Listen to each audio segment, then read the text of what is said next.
धन धन सतगुरु तेरा ही आसरा।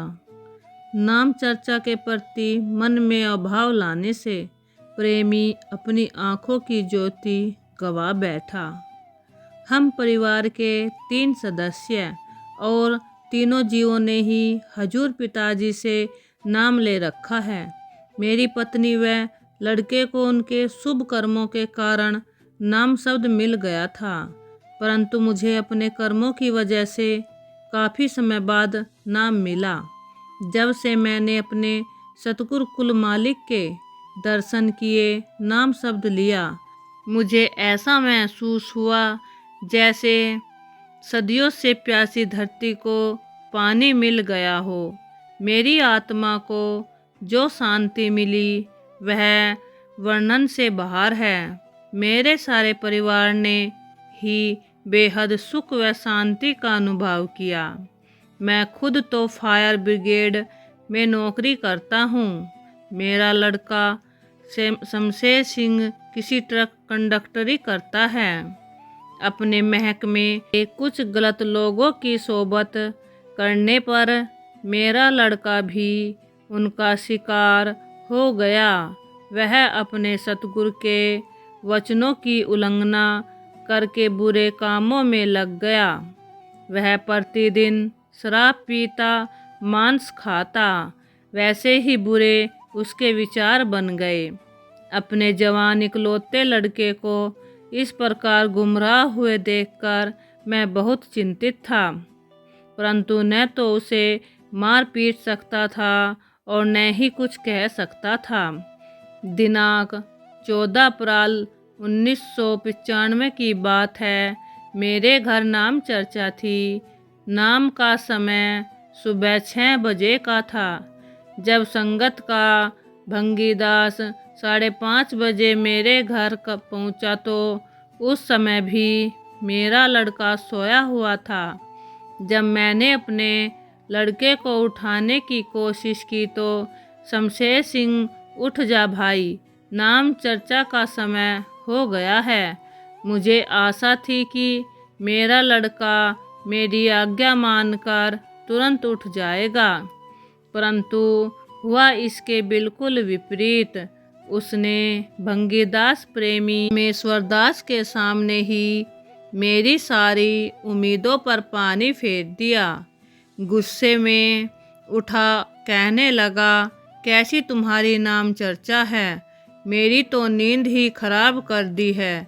मेरी चारपाई कमरे के अंदर कर दो, मुझे नींद आ रही है। मैंने कोई नाम चर्चा नहीं सुननी।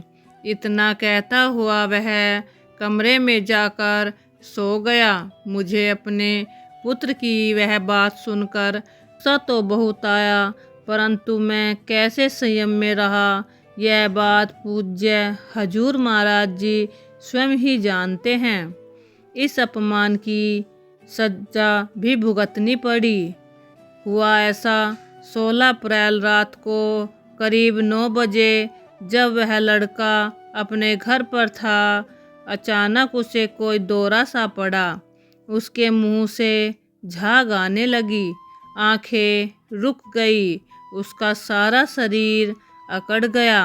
अपने पुत्र की उस चिंताजनक हालत को देखकर हम दोनों पति पत्नी बहुत घबरा गए। तुरंत डॉक्टर के पास ले गए। 6 घंटों की लगातार कोशिश के बाद उसे कुछ होश आया।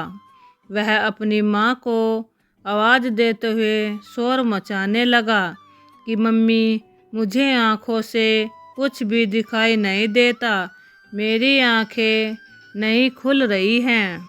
हमने अपने पुत्र की हालत को देखकर और भी घबरा गए। हमारी यह इकलौती संतान है, वह भी आँखों से अंधा हो गया है।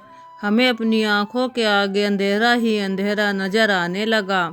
सतगुरु प्रीतम की इच्छा व हुक्म ही हमारे लिए एकमात्र सहारा था। अपने सतगुरु जी के पवित्र चरणों में अरदास करके हम दोनों ही सिमरन करने बैठ गए। थोड़ी देर बाद मेरी घरवाली को ख्याल आया कि संगत के भंगीदास को तो जरूर बताना चाहिए।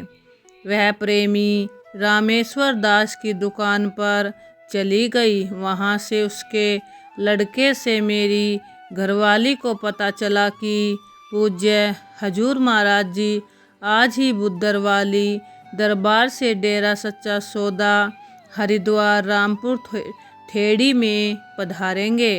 प्रेमी भी वहाँ गया हुआ है। वापिस घर पहुंचकर मेरी घरवाली ने मुझे यह बात बताई। हम भी अपने लड़के को रामपुर ठेड़ी ले चले। मैं यह बात सुनकर तुरंत तैयार हो गया। मुझे घर से चलने से पहले ही इस बात का विश्वास हो गया था। दान दयालु दातार जी की पावन दृष्टि पड़ते ही मेरा लड़का बिल्कुल ठीक हो जाएगा। मैं अपनी पत्नी और लड़के को साथ लेकर दरबार हरिद्वार में आ गया। प्रेमी ने भी मुझे हौसला दिया। सर्व सामर्थ सतगुरु जी की कृपा से लड़का जरूर ठीक हो जाएगा। मैं परिवार सहित संगत के साथ हजूर सच्चे पातशाह जी की हजूरी में पेश हुआ। अपने अंधे पुत्र के बारे में अरदास की। मेरे लड़के ने खुद भी अपनी गलती का पश्चाताप करते हुए पूज्य दातार जी से क्षमा मांगी। परम दयालु दातार जी ने लड़के से पूछा, बेटा बिल्कुल भी दिखाई नहीं देता। लड़के ने उत्तर दिया कि नहीं पिताजी, बिल्कुल भी दिखाई नहीं देता। सच्चे पातशाह जी ने फिर फरमाया, बेटा आँख खोल। तो लड़के ने अर्ज की, शहंशाह जी आँख जरा भी नहीं खुलती, बहुत दर्द होता है। खंडों ब्रह्मांडों के मालिक बेपरवाह जी ने उस लड़के पर अपनी पूर्व पावन दृष्टि डाली। संतरे का प्रसाद प्रदान करके फरमाया, बेटा किसी मानसिक विशेषज्ञ को दिखा लेना, ठीक हो जाएगा। सिमरन करो।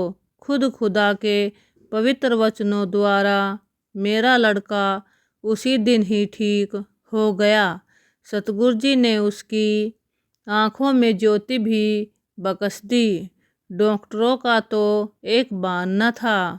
वापिस घर पहुंचने पर लड़के ने अपने सतगुरु जी का बख्शा हुआ प्रसाद तो खा लिया, उसके छिलकों को वह बहुत देर तक अपनी आँखों पर फेरता रहा।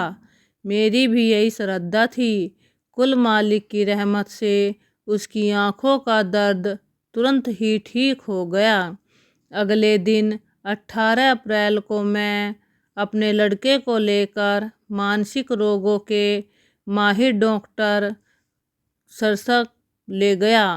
उसने बताया कि लड़के की आंखों की ज्योति चली गई है, अब इसका कोई इलाज नहीं है। अगले दिन मैं उसे हनुमानगढ़ में आँखों के एक स्पेशलिस्ट के पास ले गया। उसने भी वही बात बताई। कहा, मैं मरीज को दाखिल तो कर लेता हूँ और अपनी पूरी कोशिश भी करूँगा, परंतु ठीक तो इसे भगवान ने ही करना है। सतगुरु जी का वचन था कि किसी डॉक्टर को दिखा लो, ठीक हो जाएगा। सिमरन करो। मैंने डॉक्टर से निवेदन किया कि आप कोशिश करें। हम अपने सतगुरु परमात्मा के चरणों में अरदास करते हैं। डॉक्टर ने लड़के को अपने अस्पताल में दाखिल करके इलाज शुरू कर दिया। उसकी दोनों आँखों में टीके लगाकर दवाई डाल दी गई। इस पर मेरी पत्नी ने अपने लड़के को सिमरन करने के लिए कहा और खुद भी नाम जपने लगी। लगभग 1 घंटे के बाद लड़के ने अपनी माँ को आवाज़ देकर बुलाया और कहा कि मम्मी, मुझे थोड़ा थोड़ा दिखाई देने लग गया है। मेरी घरवाली यह सुनकर बहुत खुश हुई। वह अपने सतगुरु जी के नारे लगाने लगी। उसने लड़के को भी धन धन सतगुरु तेरा ही आसरा का नारा बोलने के लिए कहा। लड़के ने भी सतगुरु जी का नारा लगाया। थोड़ी देर बाद वह फिर बोला, मम्मी अब मुझे पूरा दिखाई देने लगा है। वह देख मुझे दूर तक सब कुछ दिखाई दे रहा है। उस समय डॉक्टर स्वयं तो दोपहर का खाना खाने के लिए घर गया हुआ था। जब वह वापस अस्पताल में आया तो उसके कंपाउंडर ने खुद आगे बढ़कर उसे बताया कि लड़के की आंखों की रोशनी लौट आई है। यह सुनकर डॉक्टर खुद भी हैरान था कि वह सब इतना जल्दी कैसे हुआ। उसने फिर चेकअप किया। मम्मी को सचमुच ही सब कुछ दिख रहा था। डॉक्टर ने जो भी पूछा उसने तुरंत बता दिया। डॉक्टर ने स्वीकार किया कि यह स्वयं प्रभु परमात्मा का ही चमत्कार है। उसने तो केवल एक बार ही मरीज की आंखों में दवाई डाली थी। उसी दवाई से ही खोई हुई ज्योति उसे वापस मिल गई। वह सोचने पर मजबूर था कि आखिर यह कैसे हो गया। प्रेमीजनों ने उसे बताया कि यह सब हमारे पूज्य सतगुरु गुरमीत राम रहीम सिंह जी महाराज डेरा सच्चा सौदा वाले की अपार रहमत से ही संभव हुआ है। पूज्य सच्चे पातशाह जी की कृपा से अगले दिन ही हम अपने परिवार समेत खुशी खुशी वापस अपने घर लौट आए। धन धन सतगुरु तेरा ही आसरा।